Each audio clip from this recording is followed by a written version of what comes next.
Om Swastiastu. Perkenalkan, nama saya Nikada Mihirta Ferdiani dengan NPM 2005 222 010054 dari kelas lanjutan Poltek 2020. Baik, di sini saya akan mempresentasikan mengenai tugas besar PPBK, yaitu analisis kinerja dan proyeksi penyelesaian proyek dari segi biaya dan waktu dengan menggunakan metode Earned Value Management atau EVM dengan studi kasus yaitu pembangunan gedung pelayanan RSUD Sanjiwani. Selanjutnya yang pertama yaitu deskripsi. Rumah Sakit Umum Daerah Sanjiwani Kabupaten Gianyar merupakan salah satu rumah sakit kelas B dari 4 rumah sakit pemerintah yang ada di bagian Bali Timur.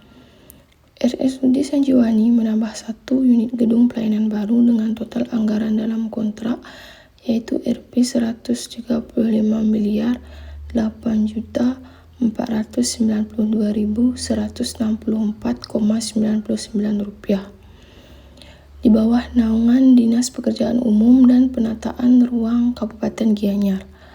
Pelaksanaan kegiatan pembangunan gedung pelayanan RSUD Sanjiwani ini dilakukan oleh kontraktor pelaksana yaitu Biang Lala Tirta KSO, konsultan MK yaitu PT Catur Aksa Perkasa dan konsultan perencana yaitu PT Gaharu Sampana. Pelaksanaan pembangunan gedung pelayanan RSUD Sanjiwani ini berlangsung selama 390 hari kalender, minggu pertama sampai dengan minggu ke-56. Pada penulis tugas ini, penulis mengambil data pada minggu ke-18 atau pada progres realisasi sebesar 59,158% untuk dilakukan analisis menggunakan metode EVM atau Earned Value Management. Selanjutnya yang kedua yaitu data proyek. Yang pertama ada rencana anggaran biaya atau RAB, yang kedua laporan mingguan, selanjutnya ada laporan harian, daftar harga satuan lapangan, time schedule, progres yang ditinjau pada minggu ke-18 yaitu 30 Desember sampai dengan 5 Januari 2021 dengan progres 59,158%. Selanjutnya rumusan masalah yang pertama yaitu bagaimana kos varian atau CV dan schedule varian atau SP. Yang kedua, bagaimana kinerja proyek dari segi waktu atau SPI dan dari segi biaya atau CPI. Yang ketiga, berapa sisa waktu untuk menyelesaikan proyek terhitung dari waktu atau minggu yang telah ditinjau atau ETS. Yang keempat, berapa biaya yang dibutuhkan untuk menyelesaikan proyek dengan sisa waktu yang ada atau ETC. Yang kelima, bagaimana proyeksi waktu penyelesaian proyek atau EAS. Yang keenam, bagaimana proyeksi biaya penyelesaian proyek atau EAC. Yang keempat yaitu ada kerangka analisis. Kerangka analisis dimulai dari mengumpulkan data. Adapun data yang dikumpulkan yaitu ada RAB, time schedule, laporan harian, laporan mingguan, dan harga satuan sumber daya lapangan. Dari data tersebut akan dilakukan analisis data, sehingga terdapat laporan harian, harga satuan, laporan mingguan, RAB, dan time schedule. Dari laporan harian akan didapatkan sumber daya per minggu, dari harga satuan didapatkan harga satuan lapangan, dari laporan mingguan akan didapatkan progres realisasi per minggu, dari RAB akan didapatkan real cost, dan dari time schedule akan didapatkan progres rencana. Dari sumber daya per minggu dan harga satuan lapangan akan didapatkan direct cost. Kemudian dari direct cost kita akan mencari indirect cost atau biaya tidak langsungnya. Selanjutnya dilakukan analisis dan pembahasan. Yang pertama yaitu ACBP. Data yang diperlukan yaitu direct cost dan indirect cost. Yang kedua yaitu BCWP. Data yang diperlukan yaitu real cost dan progres realisasi. Selanjutnya BCWS. Data yang diperlukan yaitu real cost dan progres rencana.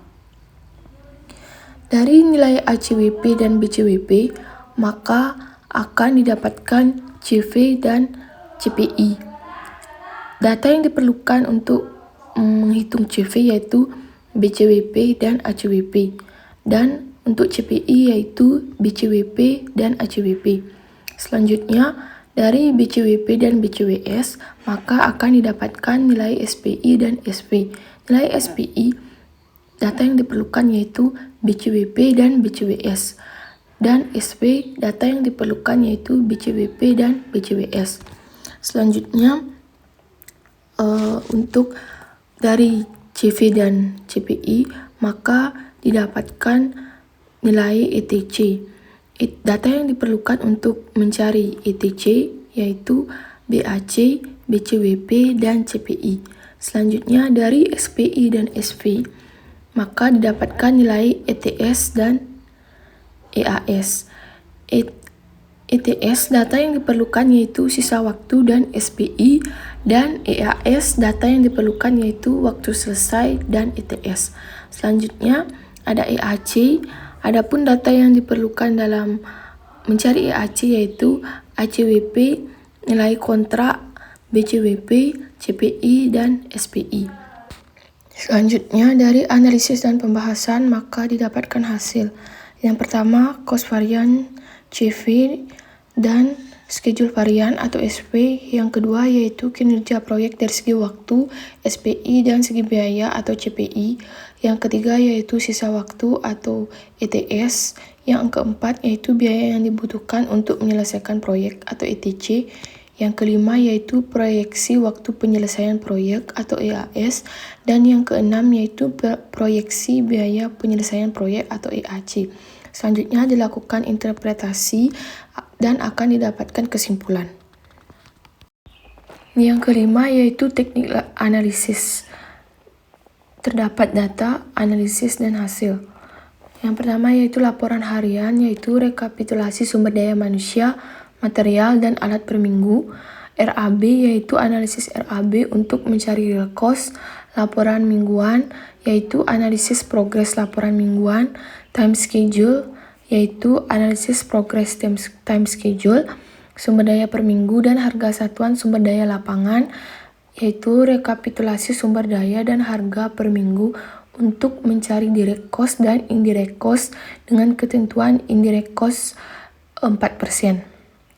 Maka didapatkan hasil ACWP dengan rumus ACWP sama dengan direct cost ditambah dengan indirect cost. Selanjutnya RAB dan laporan mingguan yaitu analisis RAB dan laporan mingguan untuk mencari real cost dan progres realisasi. Maka didapatkan hasil BCWP dengan rumus BCWP sama dengan real cost dikali dengan progres realisasi. Selanjutnya RAB dan time schedule yaitu analisis RAB dan time schedule untuk mencari real cost dan progres rencana dengan hasil BCWS dan dengan rumus BCWS sama dengan real cost dikali dengan progres rencana. Selanjutnya ACWP dan BCWP yaitu menghitung cost varian yang digunakan untuk menghitung selisih BCWP dan ACWP dengan mendapatkan hasil CV dengan rumus CV sama dengan BCWP dikurangi dengan ACWP. Selanjutnya ACWP dan BCWP yaitu menghitung cost performance index untuk mengetahui performa biaya proyek dengan hasil CPI dan dengan rumus CPI sama dengan BCWP dibagi dengan ACWP. Selanjutnya dari BCWP dan BCWS yaitu menghitung schedule varian yang digunakan untuk menghitung selisih BCWP dan BCWS dengan hasil SV dan dengan rumus SV sama dengan BCWP dikurangi dengan BCWS. Selanjutnya BCWP dan BCWS yaitu menghitung schedule performance index untuk mengetahui performa biaya proyek dengan hasil SPI dan dengan rumus SPI sama dengan BCWP dibagi dengan BCWS. Selanjutnya RAB, BCWP, dan CPI. Menghitung estimate temporary cost untuk mengetahui estimasi biaya proyek dengan menghasilkan ETC dengan rumus ETC sama dengan BAC dikurangi BCWP dibagi dengan CPI. Selanjutnya time schedule, laporan mingguan, dan SPI, yaitu menghitung estimate temporary schedule untuk mengetahui estimasi waktu proyek dengan hasil ETS dengan rumus ETS sama dengan sisa waktu dibagi dengan SPI. Selanjutnya ACWP dan ETC, yaitu menghitung estimate all cost untuk mencari perkiraan biaya total untuk menyelesaikan proyek dengan hasil EAC dengan rumus EAC sama dengan ACWP dikurangi dengan ETC. Selanjutnya ETS dan laporan mingguan dan time schedule. Yang pertama yaitu analisis time schedule dan laporan mingguan untuk mengetahui sisa waktu dan waktu selesai proyek. Yang kedua, mengetahui estimate all schedule untuk mencari perkiraan waktu total untuk menyelesaikan proyek dengan hasil EAS dengan rumus EAS sama dengan waktu selesai ditambah dengan ETS. Selanjutnya yang keenam ada rekap analisis ACWP, BCWP, dan BCWS. Sesuai dengan hasil perhitungan yang telah dilakukan sebelumnya, maka pada minggu pertama mendapatkan hasil ACWP sebesar Rp722.836.504 dan seterusnya hingga minggu ke-18 dengan nilai ACWP yaitu Rp2.672.434.537,03. Selanjutnya BCWP dengan minggu pertama yaitu Rp385.827,85. Selanjutnya sampai dengan seterusnya hingga minggu ke-18 dengan BCWP yaitu Rp2.416.952.9,75. Selanjutnya yaitu BCWS dengan minggu pertama dengan hasil Rp289.983,33 dan seterusnya hingga minggu ke-18 yaitu Rp2.817.995.436,46. Selanjutnya yang ketujuh yaitu rekap analisis SV, CV, SPI, CPI, ETS, ETC, EAS, dan EAC. Yang pertama yaitu minggu pertama dengan nilai ACWP yaitu Rp72836.504 dan seterusnya hingga minggu ke-18 yaitu Rp2.434.537,03 dengan nilai kontrak yaitu Rp135.8.492.000 dan dengan nilai BCWP minggu pertama yaitu Rp389.827,85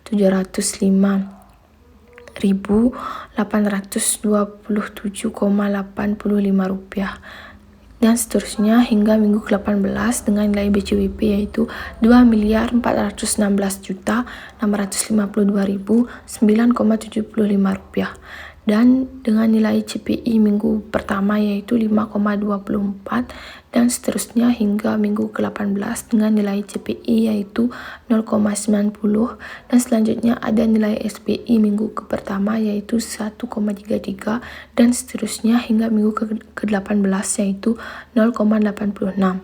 Selanjutnya ada EAC dengan minggu pertama yaitu Rp19.441.363,61 dan seterusnya hingga minggu ke-18 yaitu Rp674.847.794,80. Selanjutnya yang ke-8 yaitu interpretasi hasil analisis. Yang pertama yaitu schedule varian atau SP dengan hasil terdapat nilai negatif sebanyak 10 minggu dan nilai positif terdapat 8 minggu. dengan keterangan yaitu pada minggu yang bernilai negatif menandakan proyek mengalami keterlambatan dan nilai positif menandakan proyek mengalami kemajuan. Yang kedua yaitu cosvarian atau CV.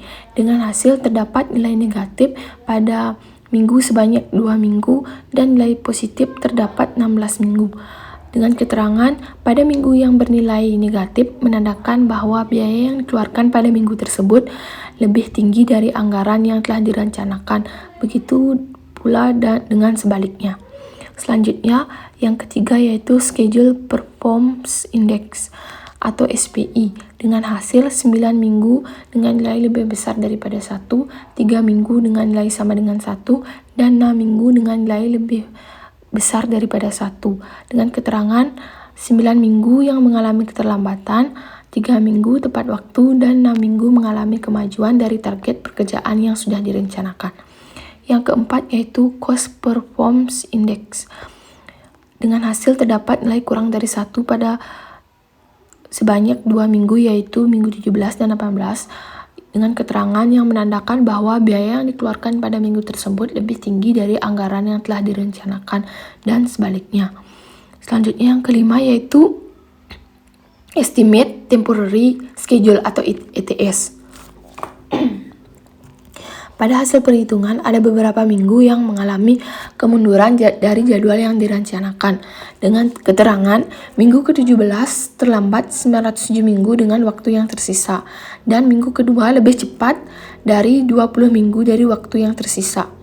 Selanjutnya yang keenam yaitu Estimate Temporary Cost atau ETC, yaitu dengan hasil terdapat sebanyak 2 minggu nilai CPI yang kurang dari 1 dari 18 minggu. Dengan keterangan perkiraan biaya yang tersisa atau ETC menyebabkan proyek mengalami pembengkakan biaya. Selanjutnya yang ketujuh yaitu Estimate All Schedule. Dengan hasil yaitu hasil perhitungan ETS, ada beberapa minggu yang mengalami kemunduran dari jadwal yang telah direncanakan. Hal tersebut berimbas pada jumlah nilai EAS. Dengan keterangan yaitu 8 minggu diantaranya mengalami kemunduran dari total waktu rencana penyelesaian proyek. Yang ke-8 yaitu Estimate All Cost atau EAC. Dengan hasil 3 minggu mendapatkan nilai EAC lebih besar dari biaya proyek dan 15 minggu mendapatkan nilai EAC lebih kecil dari biaya rencana. Dengan keterangan minggu 17 proyek menghabiskan biaya yang paling tinggi yaitu dibandingkan dengan biaya total rencana, disebabkan karena pada minggu tersebut mengalami kemunduran progres paling banyak. Selanjutnya yang ke-9 yaitu kesimpulan. Yang pertama, varian waktu atau SP proyek dari hasil analisa pada perhitungan yang sudah dilakukan mendapatkan nilai negatif sebanyak 10 minggu dan nilai positif sebanyak 8 minggu. Yang kedua, varian biaya atau CV proyek terdapat nilai negatif sebanyak 2 minggu yang menandakan bahwa biaya yang dikeluarkan lebih tinggi dari anggaran yang telah direncanakan. Yang ketiga yaitu indeks kinerja waktu atau SPI.